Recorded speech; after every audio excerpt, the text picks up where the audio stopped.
Train से सफर करने वालों के लिए ये खबर बेहद खास होने वाली है। ट्रेन से सफर के पहले आपको टिकट लेने की मारामारी करनी होती है, लेकिन ऐसे में भी जब आपको ये पता चले कि ऑनलाइन टिकट कटाने में आपके पैसे ज्यादा लिए जा रहे हैं तो आप भला क्या कहेंगे। जी हाँ, ऐसा ही खेल रेलवे आपके साथ खेल रहा है, जिसे लेकर अब सवालात भी हुए हैं। फिलहाल देश में किसी भी रूट पर ट्रेनों में सफर करने के लिए ई टिकट बुक करने के दौरान यात्रियों से 10 से 40 रुपए तक अतिरिक्त वसूली हो रही है। मजबूरी में लोग अधिक चार्ज देकर ऑनलाइन ई टिकट बुक कर रहे हैं। जनरल टिकट हो या फिर स्लीपर या फिर एसी क्लास, सभी कैटेगरी के यात्रियों से एक्स्ट्रा चार्ज रेलवे द्वारा लिया जा रहा है। केंद्रीय सूचना आयोग ने ऑनलाइन टिकट बुकिंग के लिए अतिरिक्त चार्ज लेने पर रेलवे प्रशासन को आड़े हाथ लिया है।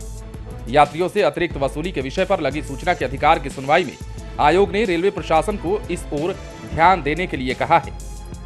दरअसल देश में संभवतः यह पहला मामला है जब आरटीआई केवल सूचना प्राप्त करने का माध्यम नहीं होकर किसी नियम में बदलाव का जरिया बन सकता है। आरटीआई एक्टिविस्ट के अपील पर केंद्रीय सूचना आयोग ने रेलवे चेयरमैन को ऑनलाइन टिकट बुकिंग के दौरान तय किराया से अधिक वसूली पर ध्यान देने की बात कही है। सबसे पहले तो आपको यह भी बता दें कि आरटीआई एक्टिविस्ट प्रकाश अग्रवाल ने ये अपील की है। 29 अप्रैल के अपने फैसले में सूचना आयुक्त उदय महुरकर ने कहा है कि ई टिकट बुकिंग के मामले में बड़ी संख्या में लोग प्रभावित हो रहे हैं। रेलवे को इस पर विचार करना चाहिए ताकि डिजिटल इंडिया मिशन के तहत लोगों को सहूलियत मिल सके। इसके साथ ही रेलवे से अधिक चार्ज को कम करने की बात भी आयोग ने कही है। इसी तरह पटना से नई दिल्ली जाने के लिए संपूर्ण क्रांति एक्सप्रेस के स्लीपर में किराया 510 रुपए है, लेकिन ई टिकट की बुकिंग के दौरान कन्वीनियंस शुल्क के तौर पर यात्रियों से 17 रुपए 70 पैसे अतिरिक्त वसूली की जा रही है। इतना ही नहीं, नेट बैंकिंग और गेटवे पेमेंट के नाम पर भी 10 से 15 रुपए किराया में जोड़ दिया जाता है। ऐसे में 510 रुपए की जगह 527 रुपए से भी अधिक किराया देना पड़ता है। केंद्रीय सूचना आयोग ने अपने आदेश में कहा है कि चूंकि ये देश के सबसे बड़े तबके से जुड़ा हुआ मसला है, इसलिए इस पर रेलवे को ध्यान देने की जरूरत है। अपनी सुनवाई के बाद आयोग ने अपने फैसले में साफ तौर पर कहा है कि रेलवे द्वारा यात्रियों से हो रही अतिरिक्त वसूली को कम करना चाहिए, क्योंकि ये बड़े जनहित का विषय है।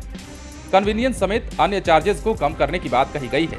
आयोग ने कहा है कि चार्ज के नाम पर अधिक पैसा भरने से डिजिटल इंडिया मुहिम को झटका लगने वाला है, क्योंकि ट्रेन में सफर करने वाला बड़ा वर्ग इससे प्रभावित हो रहा है।